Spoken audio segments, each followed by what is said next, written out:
Un saludo a toda la audiencia de Radio Triunfo 96.9 a través de su página cibernética de Facebook. Un saludo a todo el Comité de Convergencia 2020 y a todo el comité detrás de este poderoso esfuerzo del Día Mundial del Evangelismo. Les saluda el pastor Rafael Torres Acur. Por gracia del Señor, hace 22 años soy pastor de la iglesia Renuevo Justo en el pueblo de Humacao. Así que no solamente les saludamos a nombre de nuestra iglesia, sino también a nombre de todas las iglesias independientes de Puerto Rico. Damos gracias al Señor por el privilegio de estar unidos a esta poderosa transmisión, orando a Dios para que la misma pueda ser de bendición y edificación a la vida de cada uno de ustedes, especialmente usted que ha sacado este tiempo para vernos en esta preciosa tarde del Señor, para escucharnos. En Dios no hay casualidades. Usted está respondiendo a una cita que el Señor le está haciendo, a una invitación que Dios le está haciendo. Permítame compartir un pensamiento de la palabra del Señor que se encuentra en el libro del profeta Isaías, a la altura del capítulo 1. Isaías capítulo 1, verso 18, la palabra del Señor declara de la siguiente manera: venid luego, dice Jehová, y estemos a cuenta. Si vuestros pecados fueren como la grana, como la nieve serán emblanquecidos. Si fueren rojos como el carmesí, vendrán a ser como blanca lana. Venid luego, dice Jehová, y estemos a cuenta. La Nueva Traducción Viviente traduce el mismo versículo en un español más de nosotros de todos los días y lo traduce de la siguiente manera: vengan ahora, vamos a resolver este asunto, dice el Señor. Aunque sus pecados sean como la escarlata, yo los haré tan blancos como, aunque sean rojos como el carmesí, yo los haré tan blancos como la lana. En esta preciosa tarde del Señor, en este segmento que Dios me ha permitido compartir en este día tan especial, quiero ponerle como título a este pensamiento de la palabra del Señor: las preguntas que Dios te hace. Cuando Dios pregunta. Cuando Dios pregunta. Ciertamente, el arte de preguntar, la tarea de preguntar, la realidad de hacer preguntas es parte inherente de nuestra vida humana, de nuestro aprendizaje y de nuestro crecimiento. Una de las experiencias más impactantes en mi formación como estudiante se dio al llegar a la universidad, al bachillerato, y escuchar de la boca de uno de mis profesores en la Facultad de Biología, la Facultad de Ciencias Naturales de la Universidad de Puerto Rico en Humacao, donde estudié, decir lo siguiente: atrévanse a hacer preguntas. Pregunta tonta, pregunta boba es aquella que no se hace. Pregunta tonta es aquella que no se hace. Hay una cita que me llamó mucho la atención a la luz de esa experiencia, y es una cita de Babika Jane. Ella dice: conocimiento es tener la respuesta correcta. Inteligencia es hacer las preguntas correctas. Hay gente que piensa que en la fe, en la iglesia, en la relación con Dios, en la vida cristiana, las preguntas están fuera de lugar, incomodan o pueden ser hasta vistas como actos de rebeldía o faltas de fe. Sin embargo, nada está más lejos de la realidad. Dios no nos creó a su imagen y semejanza y nos dio un cerebro con una capacidad de razonar para luego decirnos: no, no usen eso, no hagan preguntas, no piensen, no analicen, no razonen. De hecho, una de mis definiciones favoritas de la experiencia teológica, hacer teología, una de las mejores definiciones, cuando la gente escucha la palabra teólogo, rápido piensan en académicos, pero un teólogo es alguien que está estudiando acerca de Dios. Por lo tanto, toda la humanidad puede ser teólogo. De hecho, cuando usted escucha expresiones como al que madruga Dios lo ayuda, eso es una expresión teológica. Es mala teología porque no es bíblico, no tiene fundamento en la escritura, pero es una expresión teológica. Todo el mundo hace teología. Algunos la hacen correctamente, alineados a la palabra, y otros hacen otro tipo de teología. Pero la mejor definición de teología que yo he escuchado, la escuché de un escritor llamado Daniel Migliori. Él escribe un libro que se llama Faith Seeking Understanding. La teología es fe que está buscando entendimiento. O sea, en Cristo yo he tenido una experiencia con Dios. Y yo quiero decirle a los amigos que me están escuchando que a Cristo yo no te lo puedo explicar. Yo te puedo hablar de Él. Yo te puedo hablar de mi experiencia. Pero eso va a estar limitado porque a Cristo no se le puede conocer por referencia. A Cristo hay que conocerlo por experiencia. Y una experiencia basada en la revelación que Dios ha hecho de Él mismo en la Escritura y luego propiamente en Cristo como persona. Por lo tanto, en mi experiencia con Dios, en mi experiencia de fe, yo soy creyente porque he tenido una experiencia con el Señor, porque Dios se reveló a mi vida, porque Dios me capacitó para responder a su invitación, porque como dice Filipenses 2:13, Él puso tanto el querer como el hacer. Ahora bien, eso no significa que yo no tengo preguntas. Yo creo, porque creer es una expresión de seguridad, es una decisión de seguridad y de convicción. Sin embargo, yo sigo haciendo preguntas y las preguntas me llevan a conocer más, a aprender más. Todos los que conocen de educación habrán escuchado el famoso método socrático que consiste precisamente en hacer preguntas. En medio de esa experiencia hoy, yo quiero acercarme a esta palabra pidiendo a Dios que te traiga paz a tu mente. Número uno, porque a veces hay personas que piensan que porque tienen dudas, preguntas, cuestionamientos acerca de la fe, automáticamente eso los descalifica delante de Dios. Y asumen que los que predicamos la palabra, los que somos líderes, los que enseñamos, como dicen en Estados Unidos, we have it all figured out. Ya tenemos todo, como decía el Chapulín Colorado, fríamente calculado. Y no la sabemos todas. Y eso no es la realidad. Nosotros dudamos igual que usted. Tenemos crisis de fe igual que usted. Nos cuestionamos cosas igual que usted. Y hoy quiero enseñarte con la palabra que a Dios tus preguntas no le incomodan. Isaías se encuentra haciendo la introducción de la primera parte de su libro. Un libro que está dirigido a confrontar a Israel con su propia condición. A decirle a Israel, arrepiéntete, vuélvete. Necesitas una transformación en tu vida. Vuelve a estar en la dirección en la que Dios quiere. Porque Dios lo que quiere hacer es bien. Isaías trae la promesa de que Dios va a hacer cosas nuevas. Pero antes de esa promesa, el Señor comienza hablando de una manera muy particular. Y Dios hace una invitación. La mayoría de nosotros aprendimos la Biblia en Puerto Rico a través de la Reina Valera en 1960. Es la traducción más popular al español de las Sagradas Escrituras. Y esa fue la primera versión que leí. Venid y estemos a cuenta.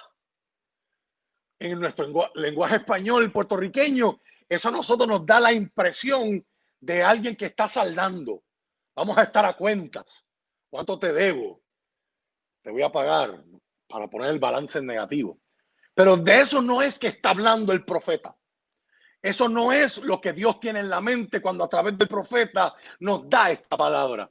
La Nueva Traducción Viviente lo traduce más correctamente cuando dice, vamos a resolver este asunto.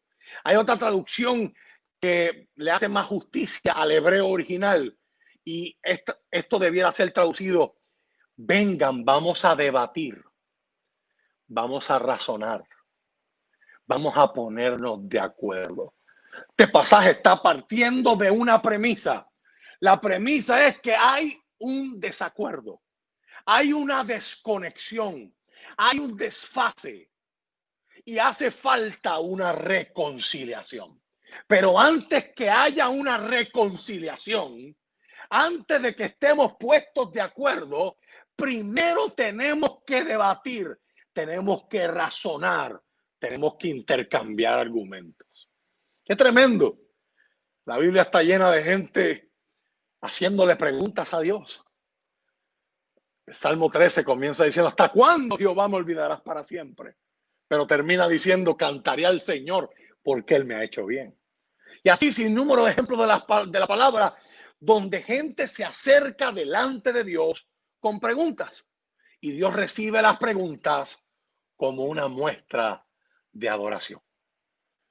Para que usted entienda este punto, lo voy a ilustrar. Si hay una mujer cerca de usted viendo esto, o usted mujer que me está viendo en esta hora, todos los esposos en algún momento dado han tenido que escuchar o adaptarse a el reclamo o la necesidad de su esposa, de su pareja, de que a veces necesitan escuchar que usted le diga te amo. Y hay muchos hombres que yo he tenido que atender en consejería, en la pastoral, que me dicen, pero es que ella lo sabe. Y estoy viendo ahora mismo, estoy imaginándome ahora mismo un montón de mujeres mirando a sus esposos para decir, sí, pero aunque yo lo sé, yo necesito escucharlo. Dios te conoce por completo, aun cuando tú estás equivocado contigo mismo. Jeremías dice que engañoso es nuestro corazón y perverso. ¿Quién lo conocerá? Y Dios mismo contesta y dice, yo Jehová que escudriño la mente, que veo el corazón. O sea, aún nosotros estando seguros 100% de algo que resulta ser un error o una mentira, Dios conoce el corazón.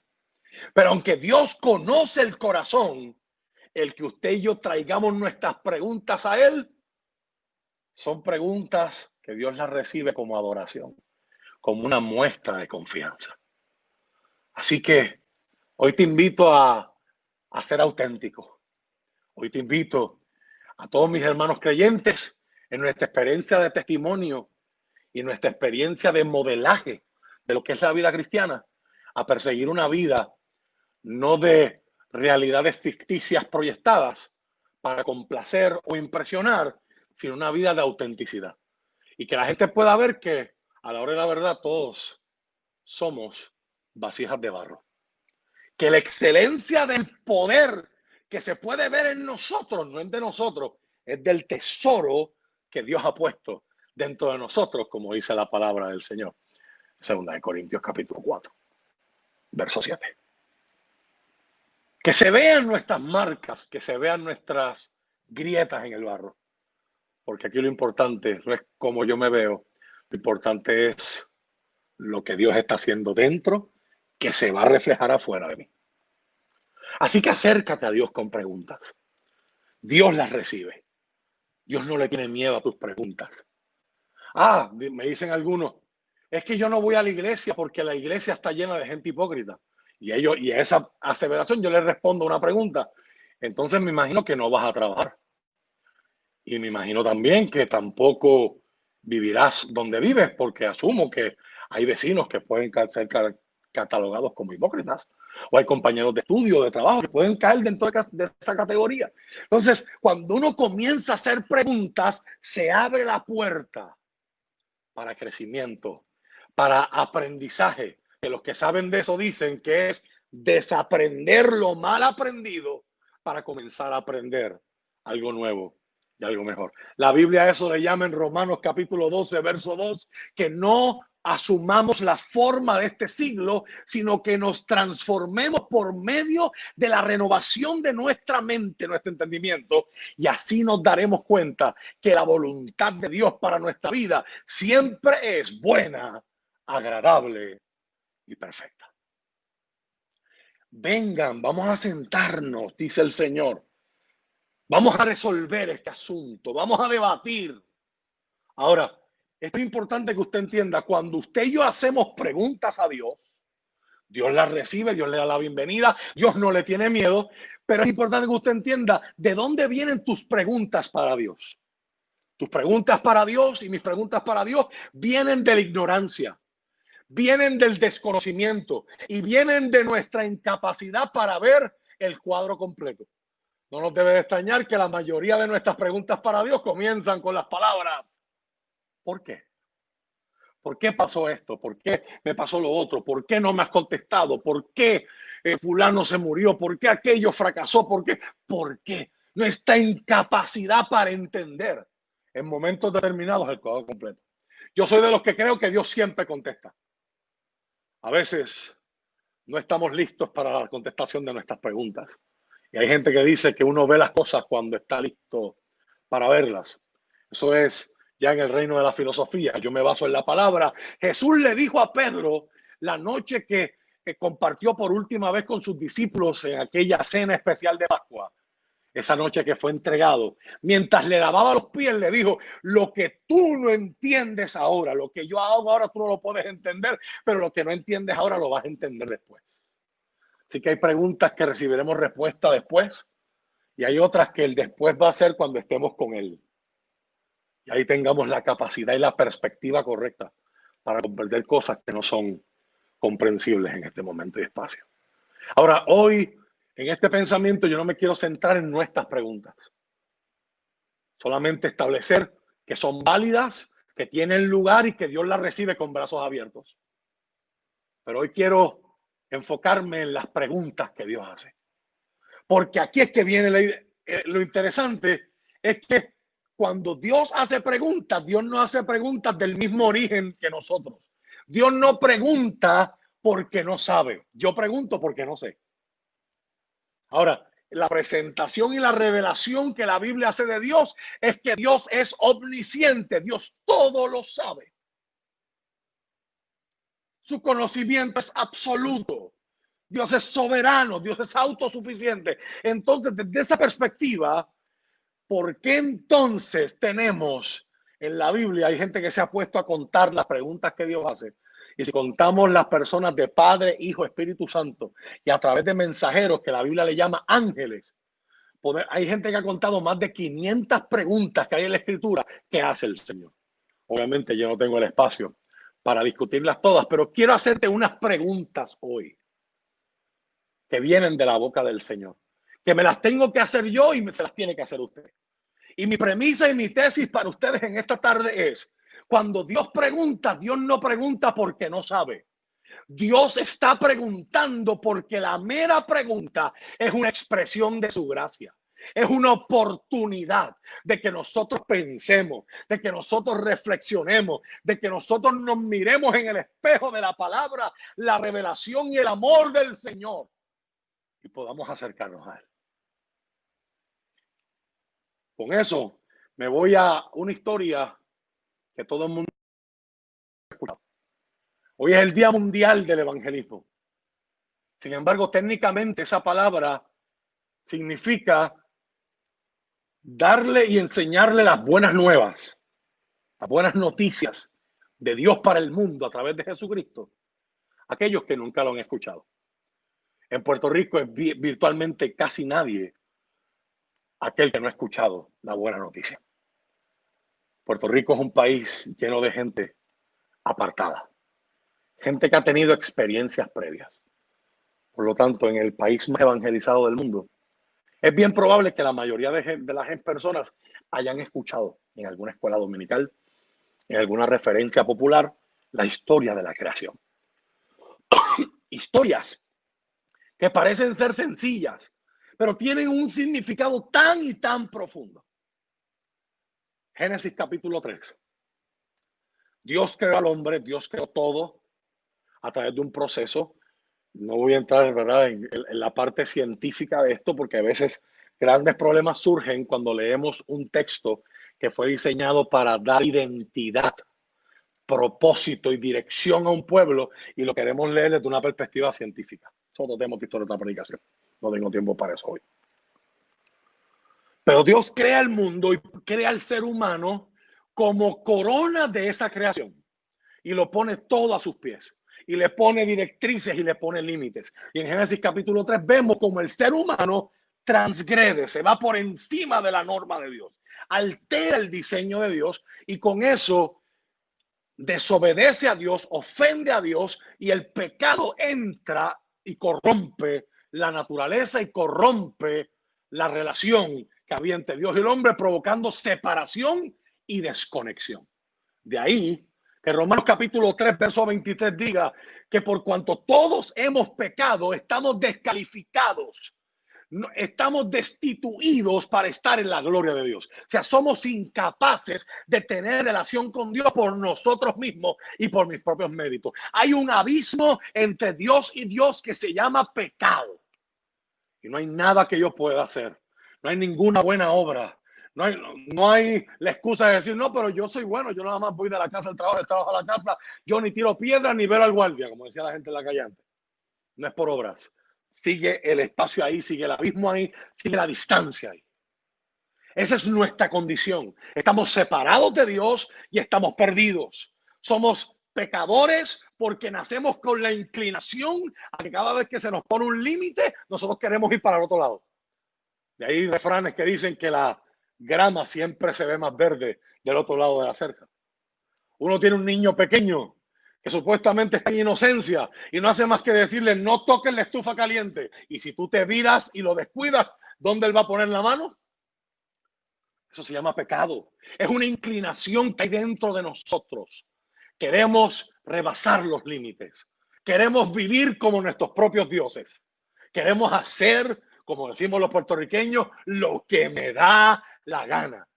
Pero la mentira detrás de esa premisa es que cada acción tiene una consecuencia. Y la raza humana quiere hacer lo que le da la gana, pero no quiere vivir las consecuencias de lo que nos da la gana. Y ahí entra el Señor. El hombre ha pecado y ahora Dios llega al huerto. Y la presencia que antes daba seguridad, ahora produce miedo. La presencia que antes daba satisfacción, ahora produce inseguridad. Algo cambió en el hombre. Y el hombre se viste con unas hojitas y se va a esconder detrás de un arbusto. Piense eso desde la perspectiva de Dios. Yo no vine a entender ese pasaje hasta los otros días. Hace como 1 año y medio atrás, mi hijo pequeño, Rafael Uciel, comenzó a jugar a esconder, a las escondidas o de esconder, como decimos aquí en Puerto Rico. Papá, vamos a jugar de esconder. Y yo le seguía la corriente y empezaba a buscarlo y decía, yo cuento y tú te escondes. Y yo, viéndolo donde él estaba, para que él la pasara bien, sabiendo que quizás estaba debajo de la mesa, iba a la cocina o iba debajo de la silla, estarás por aquí. Y yo escuchaba las carcajadas de ese niño diciendo, ¡no! Y yo dentro de mí me reí y me decía, él no sabe jugar todavía este juego. Pero la idea es que se quede calladito para que yo pase trabajo de buscarlo.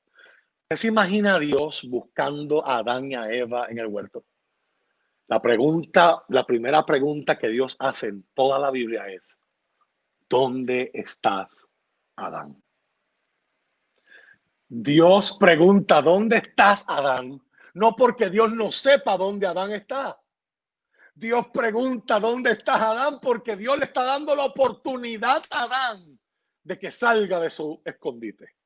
Han pasado 5,000 años desde que se escribió el Génesis y todavía usted y yo seguimos escondiéndonos de Dios.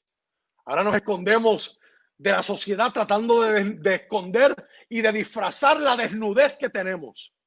Pero momentos como el coronavirus nos recuerdan lo frágiles que somos.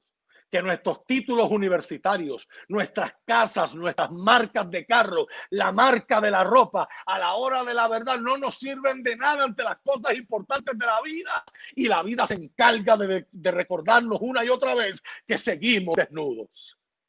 Pero las buenas noticias es que Dios todavía viste a aquellos que están desnudos y que salen al encuentro cuando Él pregunta, ¿dónde estás?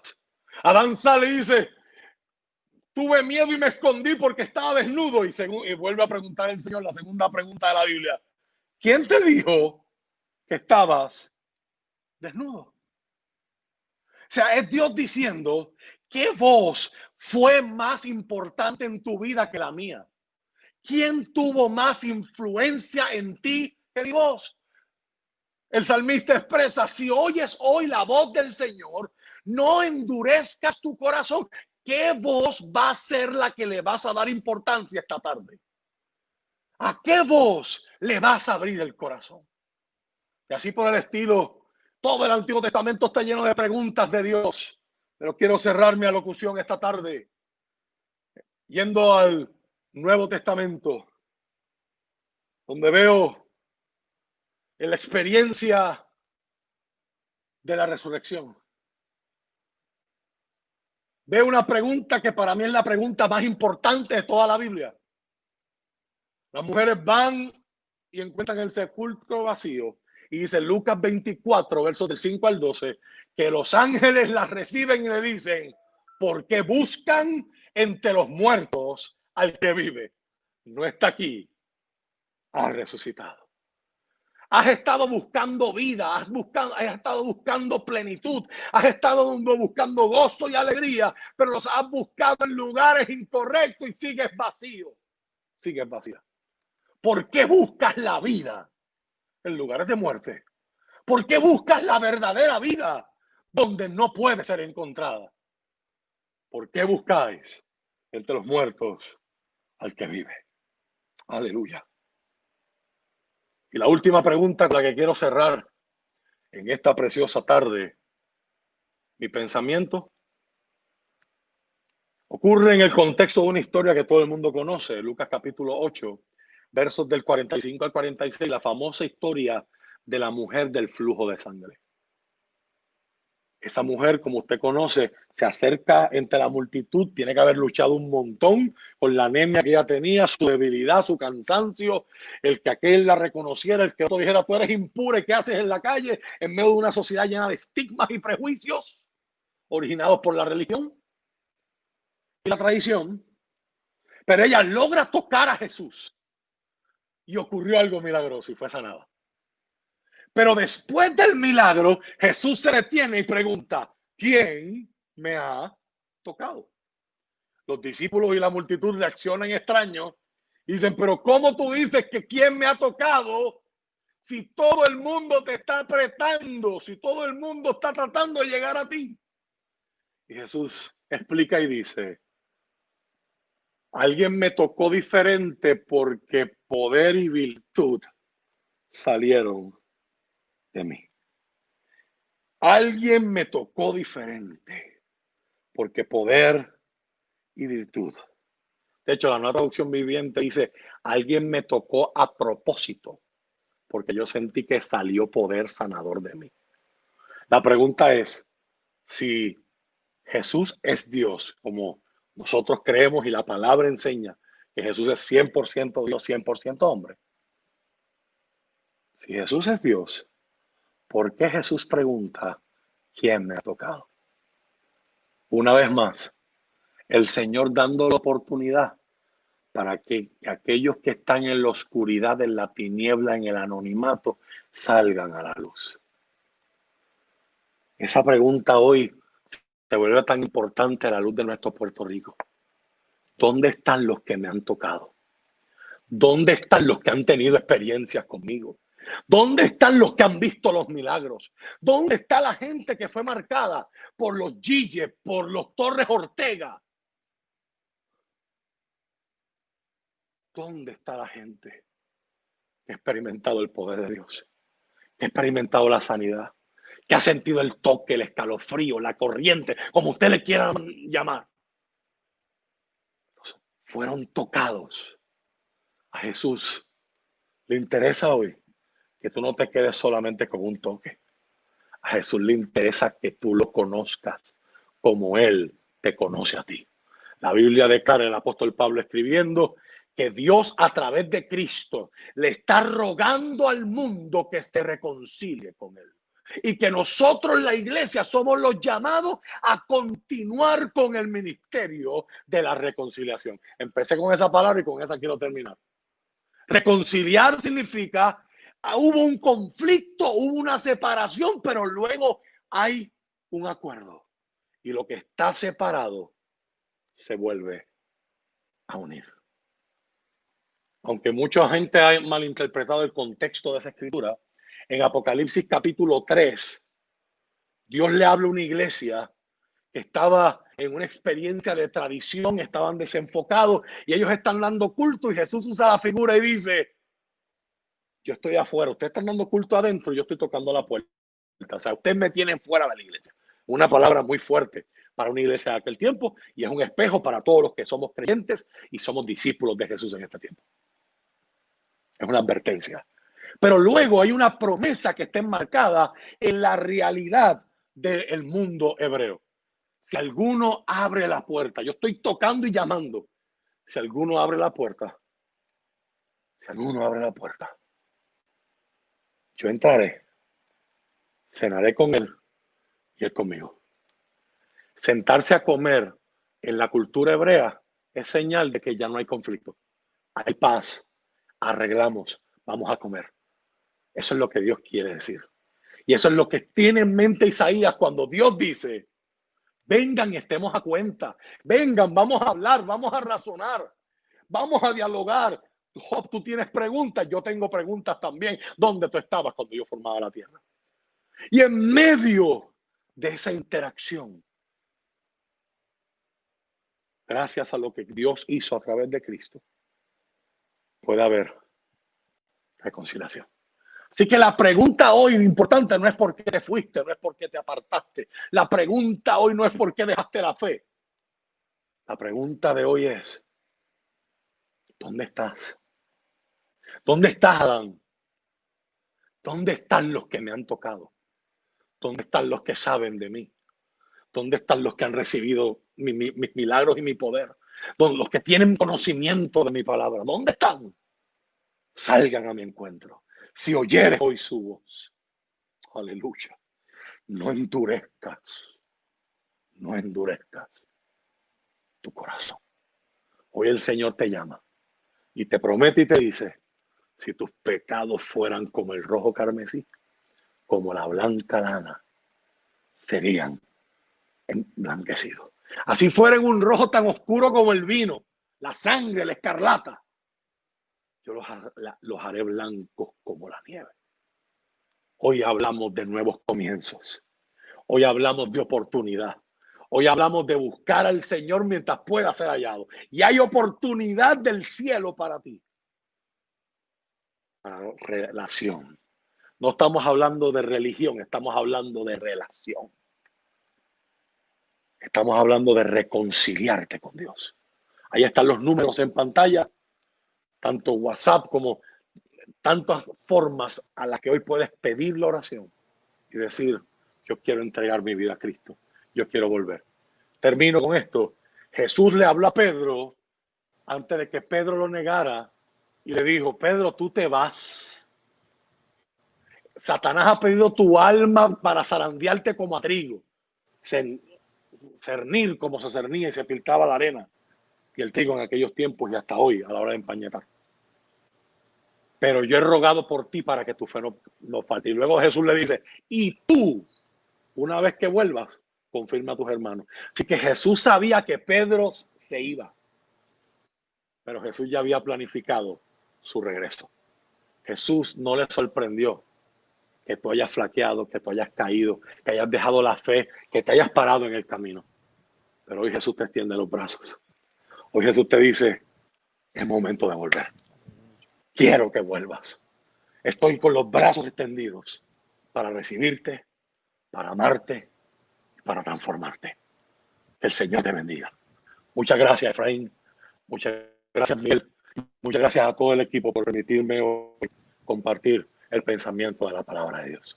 Amén. Pastor, antes de que se retire, antes de que se vaya, le vamos a pedir que pueda dirigir la oración a todos aquellos que sé que están comentando, sé que están escribiendo el WhatsApp, sé que se están comunicando con nosotros y sé que la palabra poderosa que usted lanzó hoy, créame que nosotros acá tras bastidores nos estamos escribiendo, wow, poderoso lo que Dios está haciendo. Gloria a Dios. Y créame que su palabra llegó, la palabra que Dios puso en su corazón llegó a los corazones sé que estamos viendo los resultados, pastor. Gracias por esas palabras, ¿verdad? Como nos enseñó Jesucristo, siervos inútiles somos, los que teníamos que hacer, eso hicimos. A Dios le damos toda la gloria. Vamos a orar. Quiero orar por usted que nos está viendo, quiero orar por usted que se está comunicando. Hoy es el día que hizo el Señor. Este es el día más importante de tu vida. Mañana tú no sabes qué trae y ayer pasó, ya no puedes hacer nada, pero hoy puede ser un día de comenzar otra vez. Padre, gracias por darme el honor y el privilegio, Señor, de ser un mendigo que le dice a otro dónde encontrar comida. Gracias, Señor, porque hoy no predicamos desde una plataforma de arriba hacia abajo. Hoy predicamos hacia el lado como gente que también está necesitada de ti. Y de la misma manera que me alcanzaste a mí, me perdonaste y me perdonas a mí. De la misma manera hoy puedes perdonar al que está en la audiencia. Hoy puedes perdonar al que está abriendo el corazón y está experimentando por la gracia previniente de tu espíritu la convicción y el convencimiento de que es pecador y tiene que arrepentirse delante de ti. Gracias porque los cielos se están abriendo y una fiesta poderosa, Señor, se está llevando a cabo cada vez que alguien pecador llega arrepentido a los pies de Jesucristo. Salva, sana, perdona, y que hoy las relaciones rotas, laceradas que hay entre nosotros y tú, gracias a lo que Cristo hizo en la cruz del Calvario, puedan ser unidas, puedan ser reconciliadas otra vez, en el nombre poderoso de Jesús. Amén. Amén. Amén.